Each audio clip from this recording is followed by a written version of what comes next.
All right. Put in progress.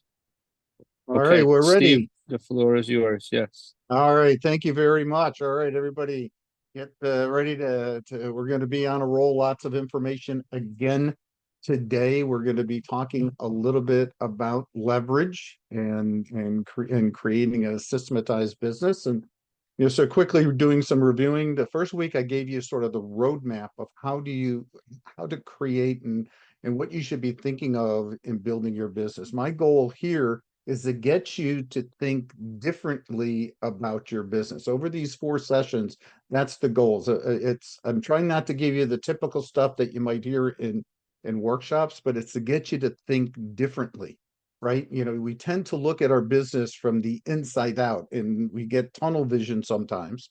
So, and when we do this, we lose perspective on how we grow the business. In this program, I'm trying to give you that bird's eye view of the business. So, last week or the first week, I gave you the whole big picture of the 6 steps of what you should be thinking. Last week, we talked about the second step, which was the marketing, right? And how to turn your marketing and to help you build a profitable business. This week is about leverage, right? And we're going to be and so I guess the question is what is leverage? We create leverage in 4 different ways in our business: through systems and education, through systems and technology, delivery and distribution, and then even testing and measuring. So in part, leverage means systems, right? But most people don't see leverage and systems as an exciting part of the business, right? But in reality, it's the part or it's the way of freeing up your time so you don't really have to work in your business anymore. And when you realize this, you're going to really get excited about leverage. And most people think of leverage and systems as to-do lists. And I'm going to get you, that's like the bottom of the whole process of how to create a system, right? So let's go ahead and, we take a look at it. These were the 6 steps that we've talked about. And before we get into leverage, I want you to think about your business as these 6 steps are things you have to do in your business. But also my question is who are you in your business and who do you need to become? So I want to talk about is think about how you create wealth. So when you're an employee, actually the 0 level is a student, right? When you're a student, you pay people for education, right? When you're an employee, when you go out and you get your first job, you earn money from that job. You put in time, they pay you for your time. And most employees think of, oh, I have money, let me go spend it. And they just buy stuff.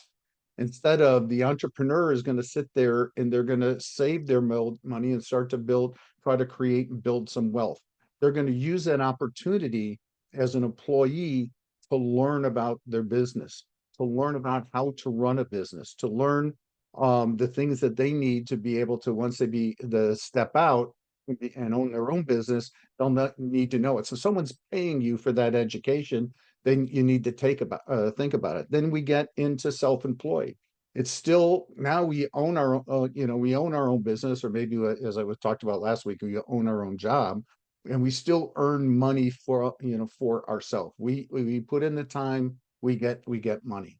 And then we become the manager. We start saying, hey, I can't just do this by myself. I need some help and to do it. So we start earning money from managing people and assets of the business. Then we go into the next one is we're an owner, and we're an owner because now we're managing a team, and we don't have to show up as the owner for business to still occur. And then finally, now on the investor level, is you're taking the profits that you've earned from the business and you're now investing it in other businesses. Maybe you're investing in property, a variety of different things. And finally, when you get onto the entrepreneurial level, you're starting to make money with other people's money, right? And so I want you to think about this is even another way of looking at a big picture.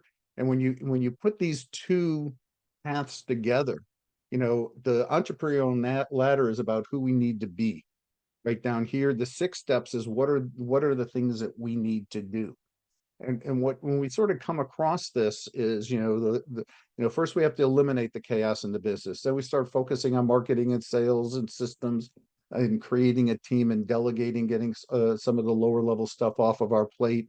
And the path is through this is never a straight line. There's a lot of ups and downs that go in it.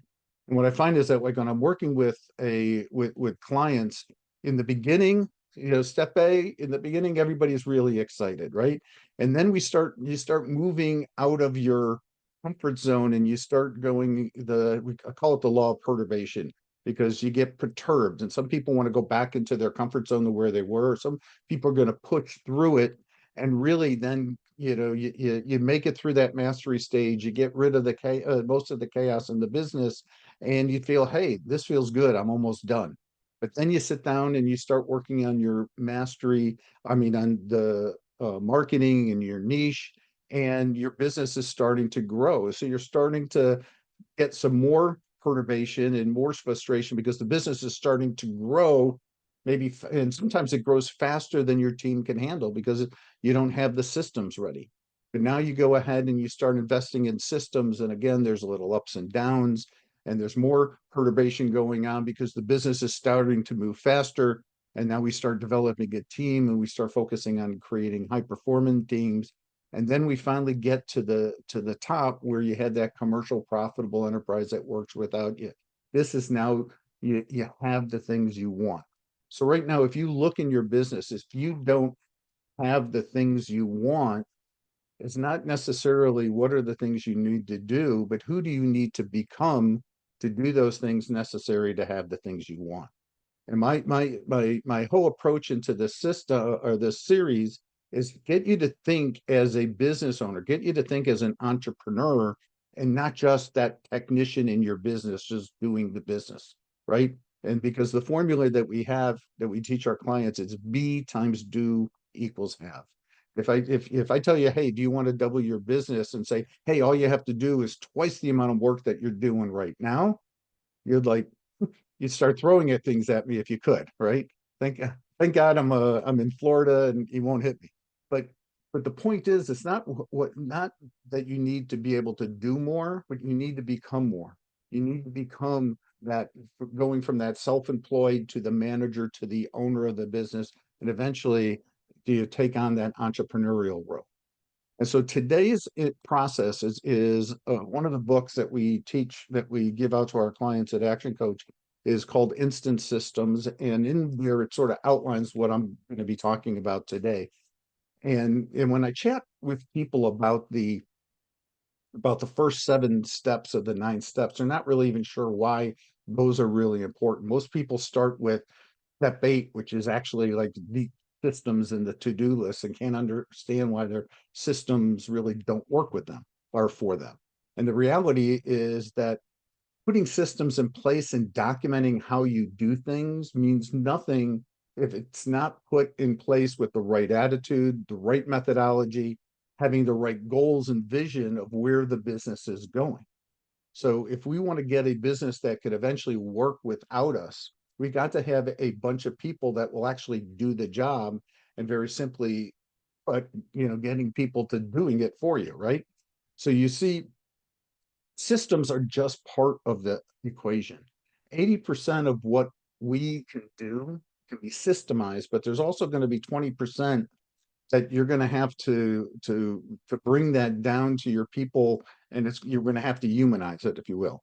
And it's going to be the quality of the people that you hire and the quality of the training that's delivered that's going to help you really be able to get it. So in this book, the Instant Systems, you can get it on Amazon. I don't really sell any of those books, but it brings down, I'll be talking about the steps that we talk about today as well.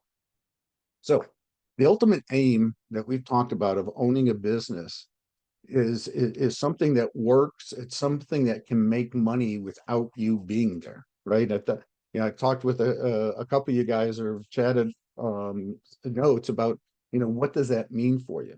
And the thing that we really need to, if we don't get there and you're always in the business, like I talked about last week, we just own a job. And a lot of times when we own a job, that just stands for just over broke. So it might be a good job sometimes, and even a high paying job, but it's not a business. And that's what you have to decide. What is it that you want for yourself? So Well, let let's me go, just stop you for a second, Steve, just to poke at that point, because a go lot of for it. people they start a business. First of all, they're very passionate about the thing that they start, okay, and they're also they are, let's talk, I'm just thinking graphic design, and just because they're excellent graphic, they have a certain design style that it's very hard to give over to others, even. So it's very hard for such a person to think about themselves as a business. I mean, obviously they're a business owner, but I'm saying that what you're describing right now, can that apply under those circumstances? Yeah, I mean, it depends. If you want to just be a graphic designer, that's who your B is, or do you want to be the owner of a graphic design company? And I know I understand that. My point is how it's not just about making systems. Like when you have a certain, a lot of people, a lot of people that start business, again, there's a certain uniqueness that they have that in order for the business to grow, they would have to make sure that that uniqueness is retained. It's not just about a system. Well, okay, that's a great point, but the system is how you duplicate yourself. Because the system is designed to get people to do things the way you do it, to get them to understand the end result that you want to happen. Does that make sense? Yeah. The systems has helped you to duplicate yourself. And sometimes you don't want to duplicate yourself. Sometimes you want to find people that are actually better than you and overcome some of the areas that you're not strong in. Okay. So, all right. So when it comes down to, so we talk about, leverage, we systems comes up all the time. So what is a system? So I like to say that systems are something that actually saves you time, energy, and money. And when you add the multiple systems, that S, it saves you sanity as well, right? And this is what we're going to be talking about here. And that is, how do you and your team work less and get better results? And how do you save time and energy, and yet you see your revenue and profits growing? And that's really the focus and what we want to talk about. Now let's go back in. I'm going to go back in for a step here, and we're going to talk about the different the steps again. So in the beginning, we talked about the basics of mastery, right? And there's a difference between basic systems on the mastery level, the first step, and then getting the total systemization of a business in the leverage step. So, at the business basics mastery level, we're talking about the very basic of a company and building that commercial enterprise that can actually deliver its product and services at a certain level of consistency. And many companies start out and they think, hey, I just need to hang up a sign, everything is going to be well. And we know in reality, not taking care of that niche or the marketing stage that we saw last week, talked about, making sure that you have that business is coming in. If no business is coming in, nothing's happening, right? So mastery is the first level of this whole process, and we need to have fundamental understandings of mastery and systemization in that mastery level as well, and in each of the different steps. So let's quickly talk about what each of those systems sort of look like. So first, from a very simple perspective, the first area of mastery is destination mastery. If you remember, we talked about that in the first class. And this is where we really have to figure out is, where are we going? What is our goal? What are we trying to build here, right? If you don't know your goals, your dreams, if you don't know, what you're going after, it's really hard for your business to be able to achieve it. So you have to have a system in place that's going to allow you to be able to set long-term goals, short-term goals, and then actually even review that as well. So we need to have a system in place to help you set your goals and dreams, and you can't just wing it, right? How do you hold yourself accountable to that as well? And then next, there's money mastery, right? Now we have money coming in and out of the business. How do we master that? What are the reports that we need to be looking at on a daily, weekly, or a monthly or quarterly level to know that we are on track towards our goals? How do we increase our areas? Where do we need to add the gas to, if you will, so to speak? So very simply, if you can't tell me your profit or loss or your basic cash flow by the end of the week, month, there's really serious issues and problems. And there needs to be a system or a way for you to easily be able to get that, right? Having, in the past, small businesses usually just their books with a spreadsheet, right? Now, QuickBooks is basically a system to help you with your finances, right? So, think about it that way. The next one is time mastery. Time mastery or personal mastery is all about how you as a business person invest your time. How do you as a business person get the best usage of your employees by making sure that productivity is at the highest level? That's a whole workshop in itself on personal management and time management and stuff. But you need to have that systematized and not winging it to making sure that your team is competent and productive as well. So then we look at the last one, which is we looked at destination mastery, money mastery, time mastery. Now we have to look at delivery mastery, and that's about creating consistency in your business. And that lack of consistency is what leads to that chaos in your business in that, where you are when you're in that mastery stage. So as we build consistency into our business, where our service and our product is delivered in a consistent way, so our customers feel satisfied when they do business. We make it so it's easy to do business with us. And if you're having trouble growing or if you're stuck, there might even be some self-sabotage going on. What do I mean by that? Because maybe you haven't mastered this step and you're reluctant to sell more because in the back of your mind, if I go ahead and sell more, it's just going to be more chaos coming at me. I'm just going to have more problems. So I'm happy with making, 50% less of what I really need because it's not going to cause me problems, right? So we have to sort of get rid of that mind junk that we have. Hope that sort of makes some sense. So again, the whole purpose of this is to create that commercial profitable enterprise that can work without you. Not that it has to, but it has the ability to work for you. And I think that's the thing that we need to focus on. So let's get in and talk about these 9 steps. And we're going to give them to you all at first, and then we're going to go in and we're going to look at each one of them one by one. So what are these 9 steps and basically how do they work? And the thing is they all fold together and, and from where the starting point is to the end. The interesting thing is that the process starts the same really no matter where you are in your business. If you're just a startup, if you've been in business for a couple of years, or if you're a large organization, wherever you are, systems have to be the same. The larger you are, the more complex they get, but you still need to have some basic systems and leverage going on in the business. So step 1 about systemization is about vision. The mission is second, and the third is culture. And let me go back again, talking about what I was talking before. At the mastery level, we're still putting systems in place. The mastery, there are still basic systems, but when we get to this leverage step, and in your marketing is really going well, we need to start to really delivering great leverage to help us scale up and be able to handle all the leads in the business that starts coming in when we get into that marketing step, right? So let's go in and take a quick look at the vision statement.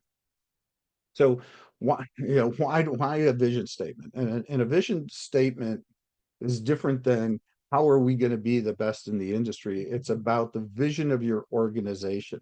About, what is it that you want to do? What do you want to feel like? What does your business look like? And some refer to this maybe as your core focus of how, and so the question is how do we do this? And, think about your vision as sort of your 100-year goal, right? Of course, you have no idea how this is going to happen. And and we don't need to say why, sometimes when we ask to say, okay, how am I going to do that? How is the biggest killer of goals. To set a goal, don't need to know how you're going to get there. You just need to know what, right? But the vision is where we proclaim that this is the moon that we're shooting for. This is something that might take even multiple generations, various types of amounts of the people to be able to achieve this vision. See, at Action Coach, our vision is to create world abundance through business re-education. Our what we really try to focus on is get people to think differently about your business. Now, if you can get a lot of people involved in wanting to see your vision, see that come true, it would be a pretty awesome thing, wouldn't it? Right? So we need to do two things to begin to make that happen. First, when you have that vision, you have to enroll your employees and the people who want to buy from you. They need to buy into that vision. And secondly, you need to create the right environment. And when you get the right people involved, you can get and really inspire them to change things. So you might be thinking, why is this even the first step of systemization? And it's really important for you to understand that. Think of it this way. What's the use of systematizing a business that maybe has a bunch of people in charge that really have no idea or don't really care what they are doing? We don't want that to happen. So let's make sure that you stay really clear on what that vision, or you want to call it a 100-year goal, or at least what the core focus is. Why are we in business? Right? And if your why is never about the money, we could almost do a whole workshop on how do I find my why. So, I guess the question is what's the thing that's standing in front of you and your employee that really says this would be phenomenal if we could really make a difference with this and go after that, right? That's the big vision Well, statement. if I Go could ahead. just throw in one comment, on what you're saying, because again, I know quite a few people that are part of this, this workshop series, and we've spoken. There's a lot of people that struggle with hiring good people, and definitely one of the things that works well is if you have a strong mission to your business, and a vision and so on and so forth, and you share it with them and they align with it. That's like one of the steps to having a good employee. Like that was just a technical thing. Can the person do X, Y, Z? Those are technical skills, but if you're gonna have a long-term relationship with that person, it's because they share your vision for the business. So that's why, And even we'll though this talk is about very that big more next picture. week too. Yeah. And that's a little bit about the team. But it does seem like I'm getting bogged down into the details of the planning and not about action, right? But if you just are straight action without thinking, right? What happens if we're all action without thought, right? Then we're just doing, and there's no end result. So we need the whole purpose of focusing with the vision and the mission statement here is really, this tells us how we're going to go about and achieve the vision, right? And this is the story that we sort of tell people. And one of the things that you're going to get is a workbook that will help you create your vision, mission, and culture statement. I'm not getting bogged down into it. I'm just going to go over it relatively quickly. But when you're talking about your mission, you want to talk about, who are we? What is it that we do? Who are our customers? What makes a difference? And putting a little bit of effort into that, to saying this is why I get up every day doing what we're doing, right? So first we have the vision, then we have, second is the mission. Mission's all about how the vision is important to us, how it's actually achieving the results that that the person can take that challenge, right? And like I said, there's going to be a handout that will take you through all of this as well. And the third part is the culture. The culture is, really tells us this is how we do things. This is our rules of the game. This is how we get things done. This is the behaviors of how we act towards each other within our company, how we act towards our employees, how we act towards our vendors, how we act towards our competitors as well. And then in the handout that you're gonna get, it's going to talk about, these are the four main areas that you need to talk about. At Action Coach, we have actually 14 points of culture. And if you want to check out our culture statement, you can go to my webpage, actioncoachjax.com, go to the about page, you'll see them. And they're written in actually in a really unique way. They're written as more positive affirmation statements, I am statements. And this tells us who we need to be or become to be part of our winning team. And some of our clients think of those, and sometimes I look at it, it's like really wordy, and sometimes it is. And for some of my clients, I break down those into just into a behavior. For example, one of our points of culture is integrity. So the way we put that into an I am statement, it says, I always speak the truth. What I promise is what I deliver. I only make agreements with myself and with others that I'm willing to intend to keep, right? And so I know personally, what does that mean for me to have integrity? But with my company, and depending on your working with a lot of people, if I ask you what integrity means, everybody's going to come up with a different answer. So point that I'm trying to do is maybe turn some of these culture statements, these value statements, into a behavior. So if I asked you, how would you recognize integrity in that? Somebody give me an example. How would you recognize a behavior of somebody living with integrity?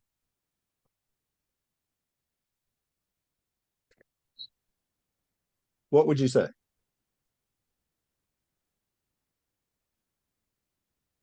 Anybody? No? Well, a company that stands by its word, and if clients aren't happy, they refund them, or what All someone right. So, just but if you posted in want to the chat. recognize, so if you want to recognize somebody on your team that has integrity, or want people to recognize that, maybe you would just sort of say, instead of saying the word integrity, we're gonna say, um, do what you say. If you do what you say, you're now a person of integrity, right? And so now when you sit down and you look, you can now catch people living and being having integrity by doing the things that they say, right? And it's easy to spot those things, but again, that goes back down to, this is how we do things around here, right? So the next end of it is, we need to have smart goals. Most of us have come across smart goals in a variety of different ways, and probably have talked about it in different programs that Rabbi Wordy has put together here in goal setting and whatnot. But in setting goals for our business, we need to start asking ourselves, if our business was finished, what would it look like? What do I mean by finished, right? What are we trying to build, right? And, am I just trying to just build a job for myself, or am I trying to build an entity that can exist beyond me, right? That's having this big vision of why I do what I do. Why do you get out of bed every day and go to work, right? So what would it look like, if you don't have to show up every day? But now we need to set these smart goals to help us start having a clear picture of what we need to do and what we need to achieve. So they have to be SMART, stands for, that has to be very specific, 3 to 5 goals, and then you work back from them, right? It has to have a number to it. It has to be measurable, has to be attainable, still try to stretch you, but still within your reach, that you feel that you can achieve it. And it be results oriented. The goal needs to be focused on the end outcome, not the activity, right? Like, I want more customers is not a SMART goal. It's a good idea, but it's not a SMART goal, right? I want to have 10 new customers each month, right? That's a very specific goal, right? And then we're going to go back, after we set these goals, we're going to go back and start looking at putting the systems into our business to make sure that, how do we be able to achieve those goals? Because the system is designed to, the how-to part is designed to help you be able to reach those goals. Otherwise, we're not just doing it, put out a fire, right? That's the wrong way. We're not trying to put systems in to fix a business. We're trying to really create leverage going on in the business. Does that make sense? Right? So let's get into the next part. And again, all these things, most people don't think about any of these things when it comes to writing a system, right? That when we look at step 5, we've looked at the vision, the mission, that we have the culture in place, we set our goals, And now we know where our company is going, whether it's on an annual basis, quarterly, monthly, weekly, whatever. But when we look at the big picture, you know, is putting in systems part of business planning? Not necessarily, but they go hand in hand. So what we need to do is create what I call as a function or role chart, right? And that's definitely part of your business planning. And it's different than most organizational charts, because most organizational charts are about most organizational charts are about the people and not about what the function is.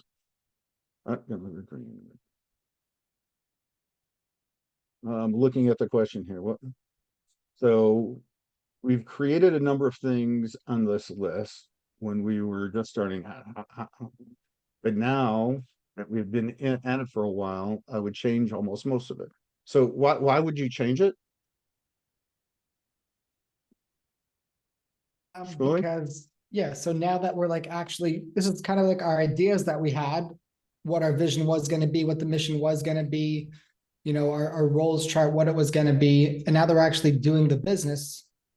I would probably go back and say, I would write that all differently. I think now that I'm actually having experience running the business, I think about all those things in a very different way. Right, okay, all right, very good, because when we start, we don't know what we don't know. So that's the plan. We're gonna go in, then we measure, we look at what's working, what's not working, and now we tweak it.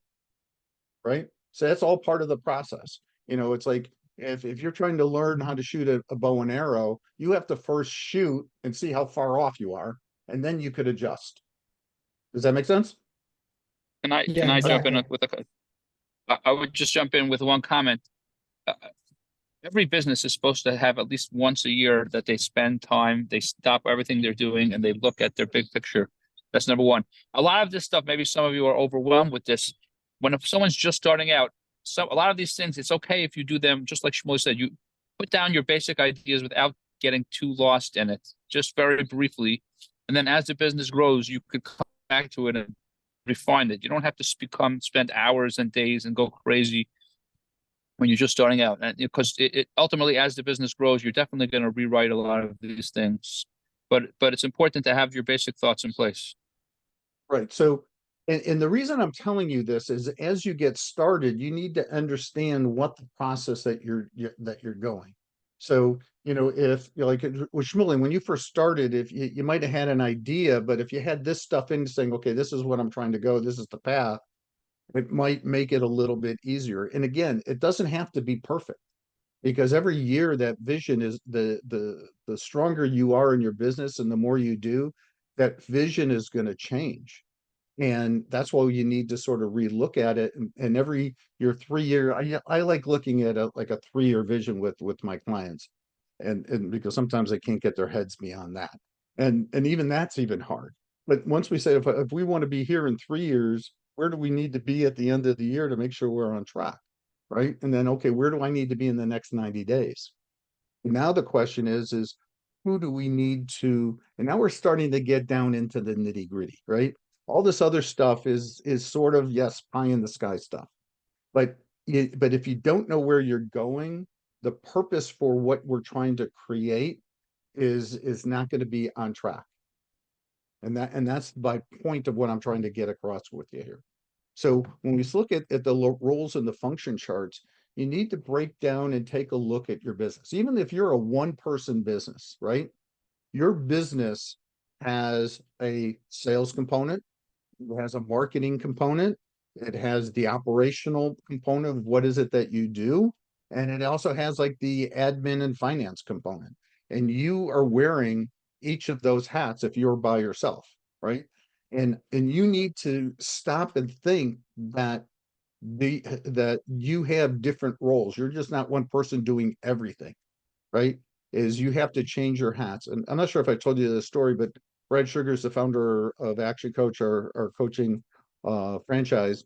When he was first starting out and he was coaching and he was developing all of our systems and stuff, he had 3 desks in his business. One desk that he did all his sales and marketing on, another desk where he was actually doing his coaching, is doing the work of the business, and then the other one was his is like billing and finance chair, if you will.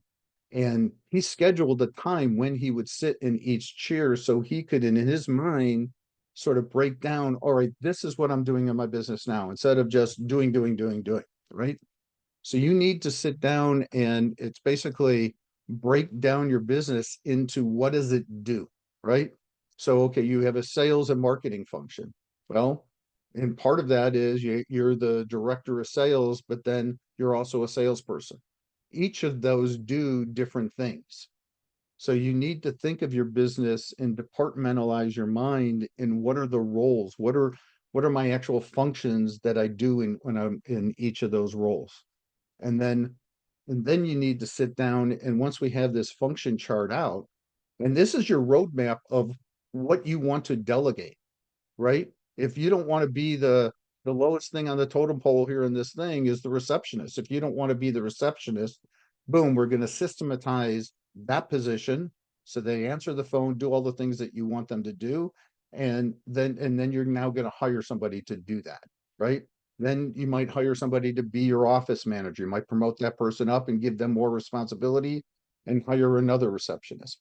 But it allows you to figure out, how do you get to be to the top of this? This is your roadmap of getting yourself out of the day-to-day business. Does that make sense with everybody? That's what I'm sort of trying to give you, that big picture in there. So within every one of those positions, we need to, identify those roles of that function chart, and then we need to create a positional contract. It's, a lot of times we create job descriptions. And why do I need to create a job description? For myself, if I'm just by myself, because I know that when I sit in this chair, the most important thing about a positional agreement is that this is the outcome of what we have to define. This is the outcome of what I want this role to do. Not what do I want this role to do, but when they do a good job, when they're doing it correctly, this is the end result that I want to get out of it, right? And most of the time when we hire people, we just tell them what to do, but not what the expected results was. I had a client that kept hiring assistants because he was too busy, and he knew he needed to get somebody to help take off some of the lower level tasks. And then when I got in there and I saw what was happening, he would just tell her what to do, but not what the end result was. The end result was he wanted her to save him time, so he didn't do all this stuff. But what was happening was he didn't train her properly, so she kept coming back with questions, and he ended up having to tell her how to do it and then do it himself, and he got frustrated and just fired her, right? But it was all on him because he didn't train her, he didn't look at that position and let her know why was he hiring her? Is to get this stuff off the plate so he doesn't have to think about it. And this is how it's supposed to look like when it's done right. Does that make sense? So that we need to think about that when we're putting this all together. So sometimes if you do have employees, do this little exercise with them and have them write down a list of what are their 10 most important tasks that are part of their job, right? And, or maybe what are the 10 most, even if you're working by yourself, is when I'm doing the sales and marketing, what are my 10 most important tasks, right? But then while they're doing it, while your teammate is doing it, you need to be doing the same thing for them and match the list. And what you're going to find is maybe only about 30% of the stuff is the same. And because we hadn't communicated what's in our brain of what our expectations was for that job. And it's important.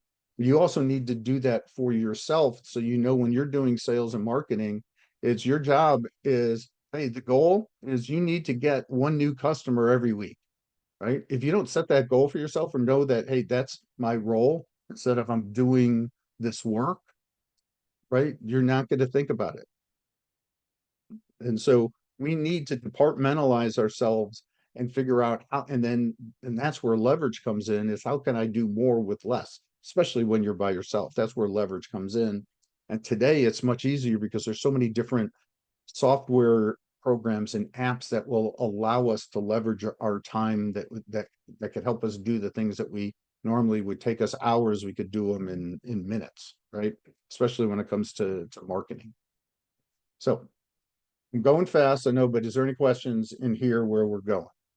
So the next step is, once you have you. Sorry, the role that- I would just one comment, Steve. I don't know if this jives with Action Coach, but at least to me, it sounded very similar. Many years ago, somebody told me I must read a book called The E-Myth. Okay. Oh, And yeah. the E-Myth book was all about when you're when you're a small business owner, you need to sit down and daydream of how your business is going to look fully developed and think of all the positions, and you have to write out those positions. And then slowly, as the business grows, you hire people to fill those positions. It was it was an interesting read. This sounds very similar. Is this similar or Yeah, different? it's no, that's a great book. I recommend that book to my clients as well. It's probably usually one of the first books I give them, and get them to read, because it gives them, and it's the whole idea is, how do we create a system-based business and not a people-based business? Because usually what happens is most of the chaos comes into our businesses because of people problems or people not doing things correctly, and that usually falls upon poor training or just a poor vision of what's the end outcome supposed to be. And that's where sort of KPIs come into. So what KPIs are is that each position, go ahead. Are these systems supposed to be built off if someone's starting a new business, right? Like is this supposed to be done initially, or is this something you're supposed to do down the line? Okay, so remember, when we're talking about leverage here, these are as you're growing your business, and this is actually the third stage. So I talked about in the beginning, there's basic systems there in the mastery, making sure that we that we could actually get our be able to do our financials, be able to do have our the money mastery, the destination mastery, having a system for goals. Those are basic systems that we need. This is actually, in a way, as the business grows, and these systems, the reason it's after niche is because you need sometimes as you grow and scale up, you need to invest into systems. But either way, even with the smaller systems that you're going to do with if you're just a one-person show, per se, is you still need to have components of this as well. Not maybe to be as expanded out, but is if you train yourself to do this when you're small, it'll be easier as you grow, because you're just following the same system, just doing it in a bigger way. Does that make sense? Exactly, but a lot of these things are learned as you grow the business. Meaning a lot of these, you learn how to do certain processes, or let's say certain responses. I guess part of these systems is building out responses for every thing for. Let's say. Okay, so what you need to do is, what are the things that you do the most every single day? How do you systematize that so it becomes quicker? And sometimes it's in our head and we sort of have that system down. But now what happens if you need somebody to do it for you? It's stuck in your head and not on your paper. So if you don't have, and sometimes a system is as simple as just a checklist. All right, when I get a new client, I have to do this, and this. And so things just don't fall through the cracks, right? Every month I need to do to reconcile my reports of my financials. I need to do this, make sure the bookkeeper's doing this. Does that make sense? It's just a simple checklist as a system. Got it. Thank you. All right. So again, I'm trying to get you to think of the big picture. So and then also, given there's some documents that will go in and it will sort of say, okay, these are different based on different parts of your business. These are different systems that you should be putting in your business. So you'll get some of that stuff to look at in some of the handouts that I'll give you. When we're talking about KPIs, what are the things that we need to measure? So in each part of your business, how do you know if you're doing a good job or not? Right? So on, sales is easy. It's, how many presentations or quotes did I do? How many people, came in and looked at my website? Those are activities that lead up to end results, which is, what is the sales that I'm doing, right? but you need to sit down and take a look at it from sales and marketing. Those numbers are easy, but how do I know if my customers are happy, right? How do I make sure that I'm serving them in a way that is easy for them to buy?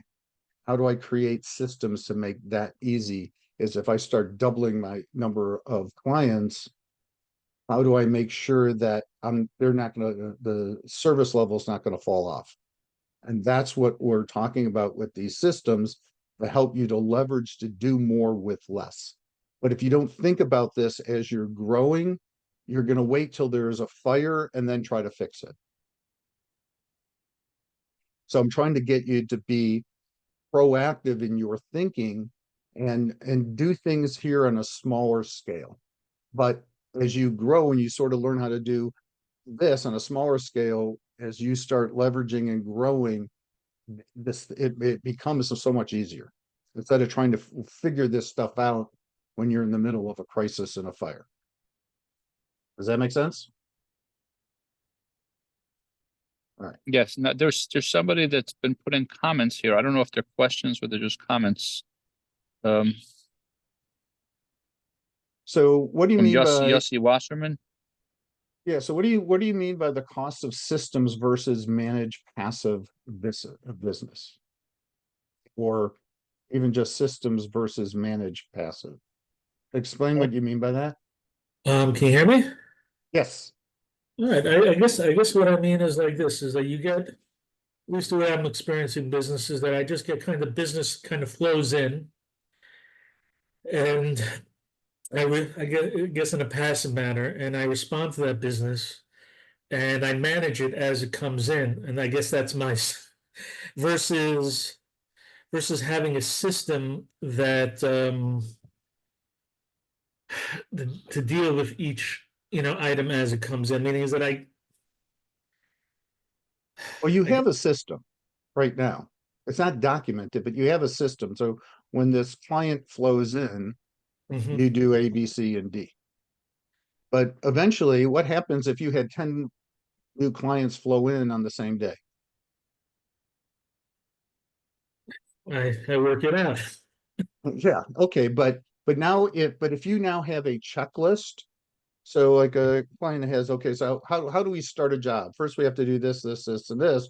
And now we're gonna organize this in this way. So all the information for the client is gonna be here.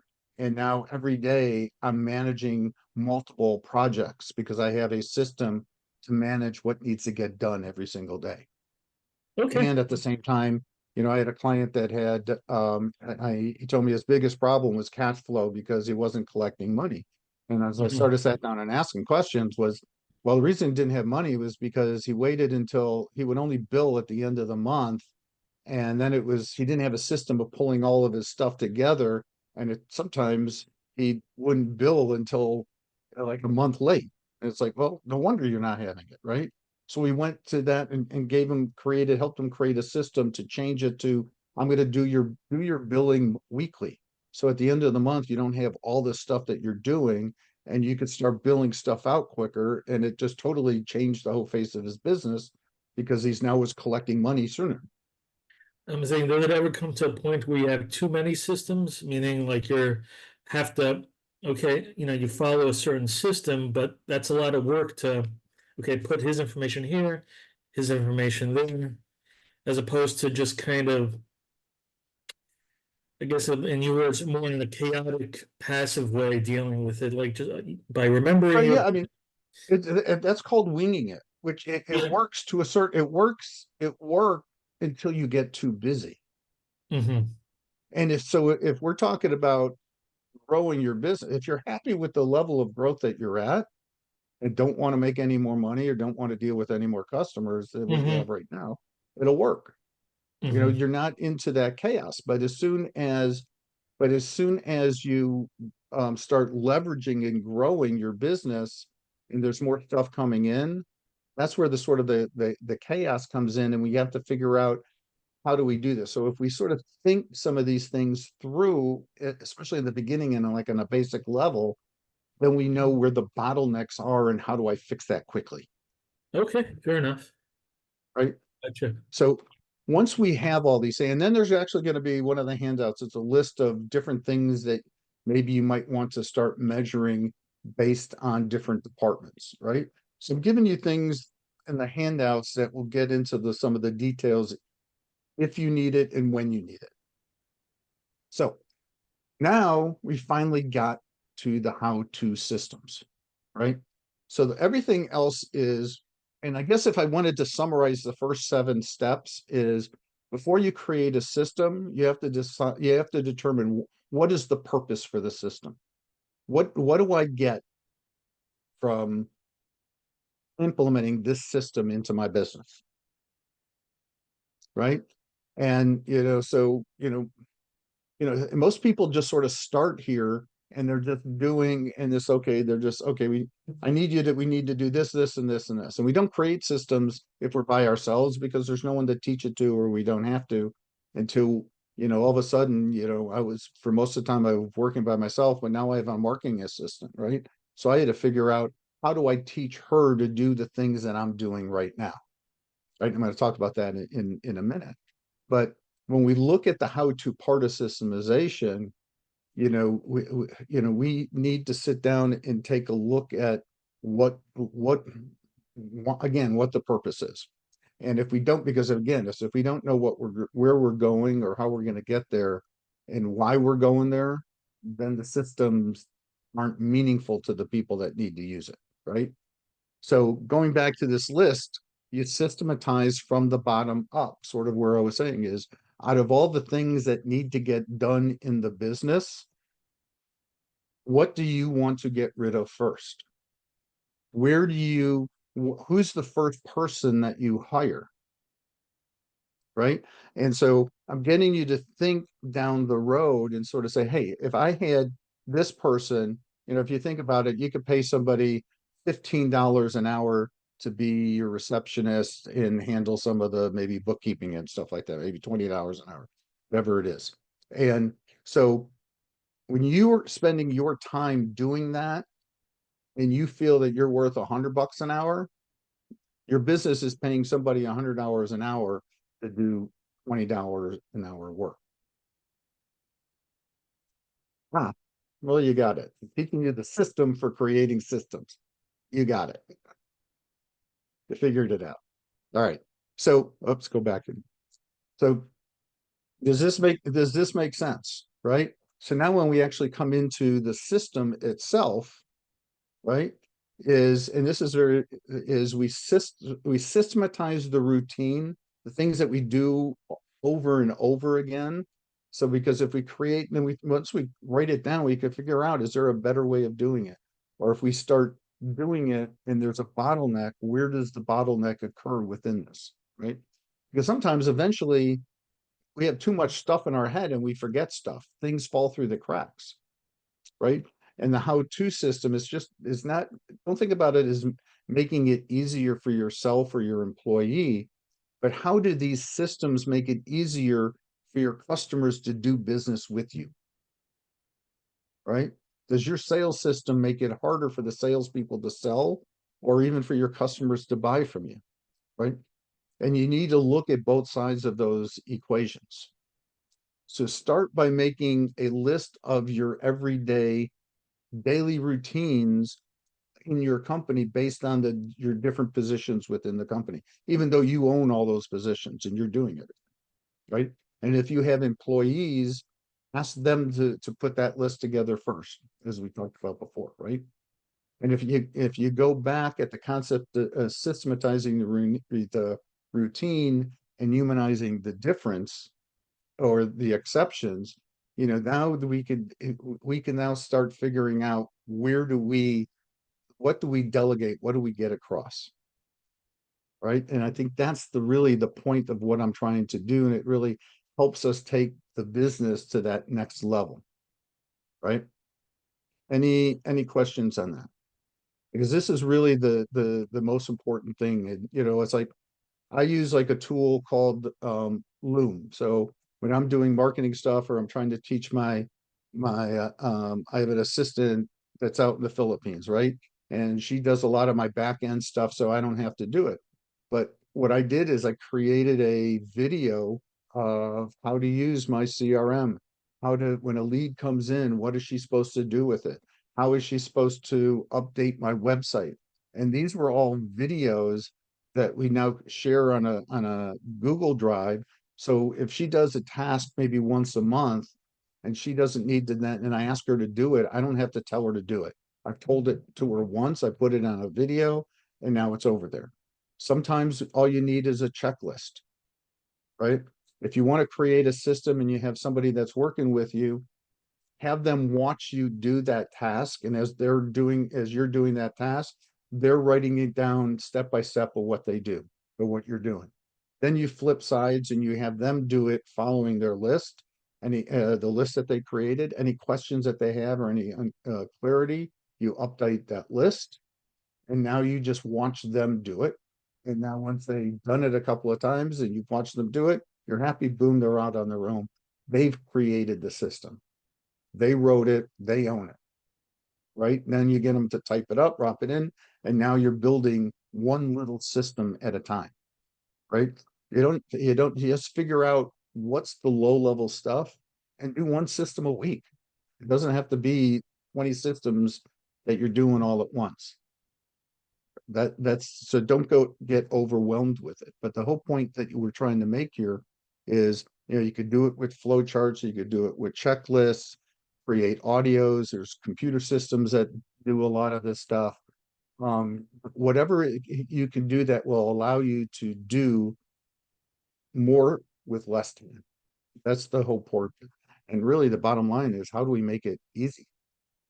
How do we make it easy because if you create a system and it's too hard to follow, they're not going to follow it, right? How many people have worked for companies that made things like too hard to do it and you just did it your own way? Part of it because you didn't know the purpose of that system. And so you did it a different way, which didn't give them exactly what they wanted, but it was close enough. And so they said, okay, they didn't care, but they weren't totally happy with what you were doing. Right. So when we sit there and and I guess the bottom line here, the last thing I just want to leave you is if systems are hard to use, people won't use them. Right. And that's the main thing that we need to do. And then the following, and it brings us back down is management systems is how do you then manage all these processes? Right. And, it used to be somebody would be promoted into a management or a supervisory position and you would send them to management training school. Nowadays, we figure that, hey, since they're good at their job, they'd be great managers as well. But those are two different skills, right? When it's what the difference between leadership and management is that managers should focus on doing things right, where the leaders focus on making sure that we're doing the right things. Management is about the efficiency of climbing up that ladder of success, and leadership determines whether that ladder is leaning against the right wall or not, right? But we need to have systems in place to make sure that we're going in the right direction. And that's part of making sure that these visions and missions and the culture is set first. And it doesn't have to be in an exact way, but at least in a vague way that this is why I'm doing what I'm doing every single day. Right? So, the whole purpose of management is to create competent and productive people. And that's where we need to do is, do you have a system in your business to help you manage people? Right? It's like with the Action Coach, one of the things that we've created to help our clients is a 12-week management course to help them over a 12-week period implement a management system, implement these systems into their business as well. This is the key point that we're going to leave with here. We're running a little bit late, but is that every system that you will create will in the end will be saving you about 15 minutes per week, right?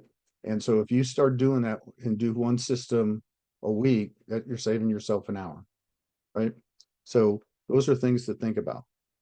So just think about the different processes that you have in your business. What are the things that where do you spend the most amount of time? And then how do you break that down and so you could do them faster and more efficiently, right? So break it down into thing, and then from operations, there's different things. So there needs to be a way to do each of these things in itself. And then break down, all right, here's my hiring process. There's 7 steps. But within each step, there needs to be a process of how to do things. Those are things that are on a bigger level, but to just sort of give you an idea how to map that out. But I'm going to leave you with this. So how do we look at this? Look at what are the most important processes in your business right now.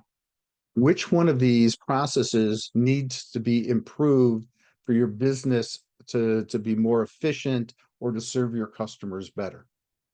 Right? That's the second. Then look at what are the ways within your organizational structure that maybe causes efficiencies of how you do things within that business, within, you know, your connection of when you're working in sales or you're working in billing within your company, right? You know, is there poor communication even with yourself of when, or lack of clarity of roles of what you have to do when? Right? And then how can we improve this structure, right? And what are the most important systems and technology in your business right now that you have, and how do you improve those? And which ones should be the highest priority that you have, right?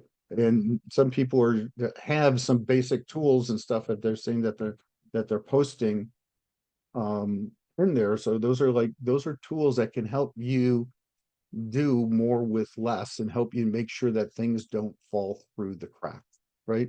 But this is a great way of just these 6 steps is analyzing right now.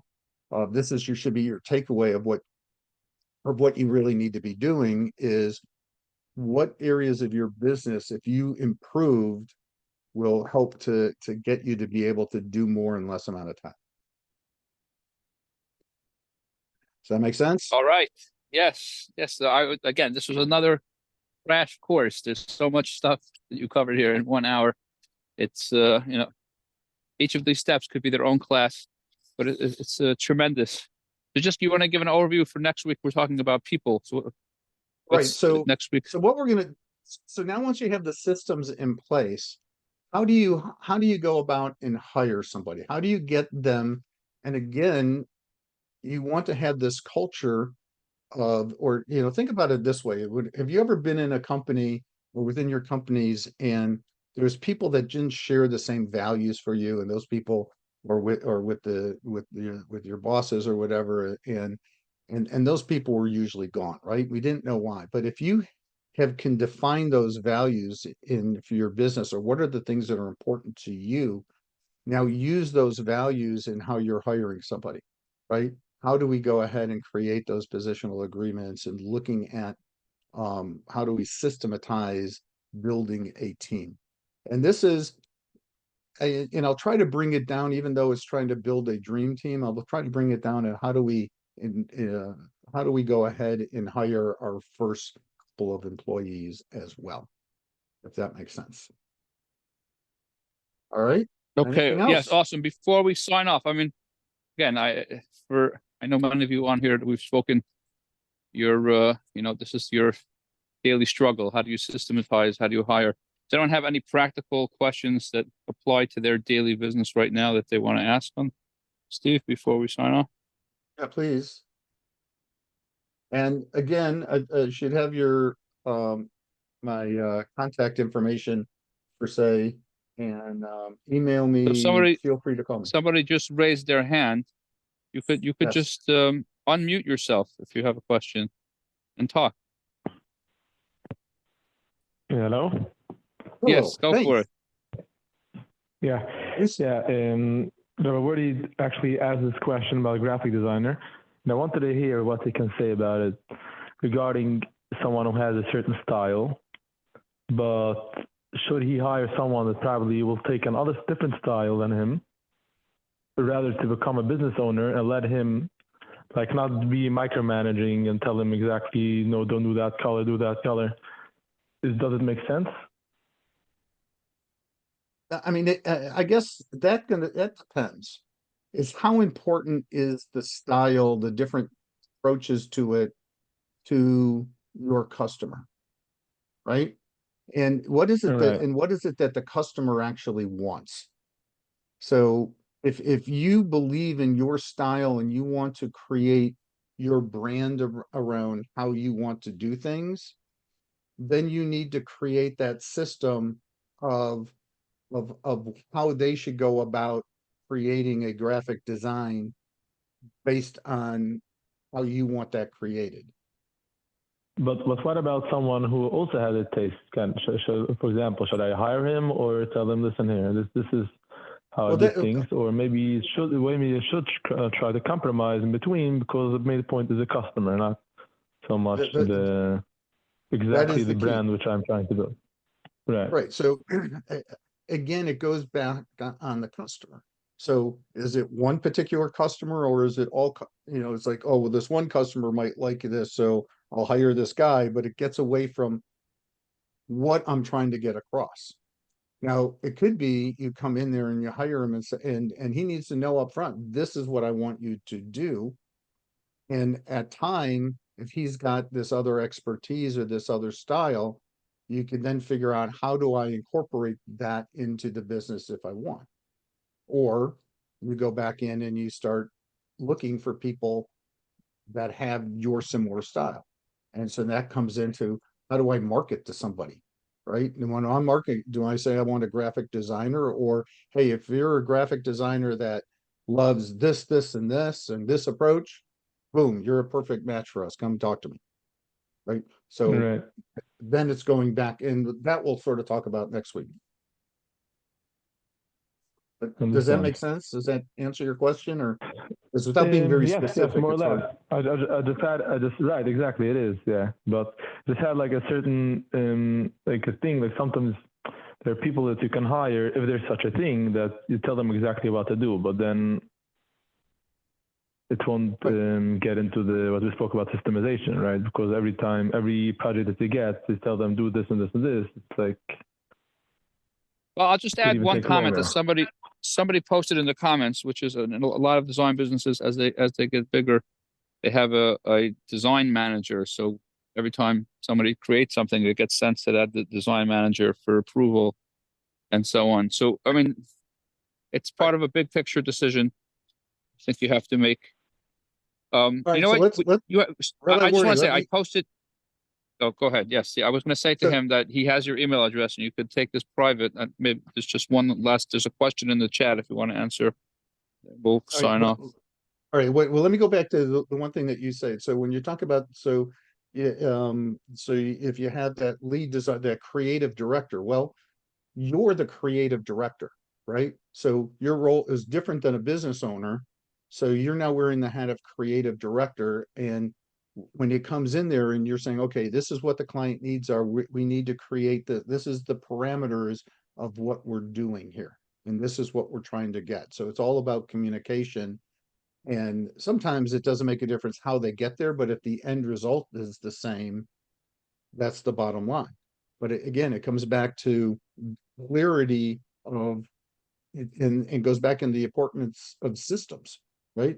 What is the system of how we make sure that what our vision of what we want created is relayed to the person? So they're not just winging it on their own. They know what the end result should look like. All right. Right. All right, Steve, take this last question that was posted in the chat. Are these steps linear, or should I be working on the systems even though my sales isn't fully formed according to the Well- 7 steps from last week? Well, okay, so let's look at it. If sales are the issues, if that's the area where you need to improve, what are systems that you need to in place in your sales and marketing to help you leverage to get better results from the sales and marketing? So you could also do the other aspects of your business. So don't have to do all the systems all at once. It goes back to what I said, is what's the most important thing that's going on in your business? What do you need to improve?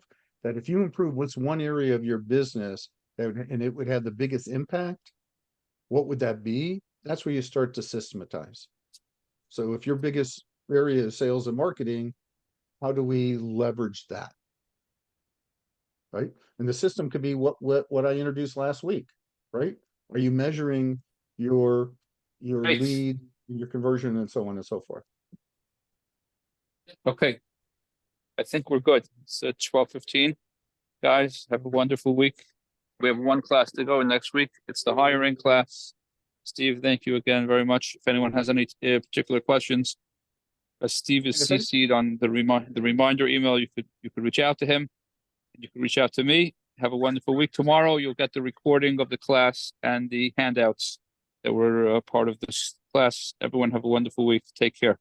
And if you have questions you want me to cover next week, please email them to me. Very good. Thank you. Have a you. good week.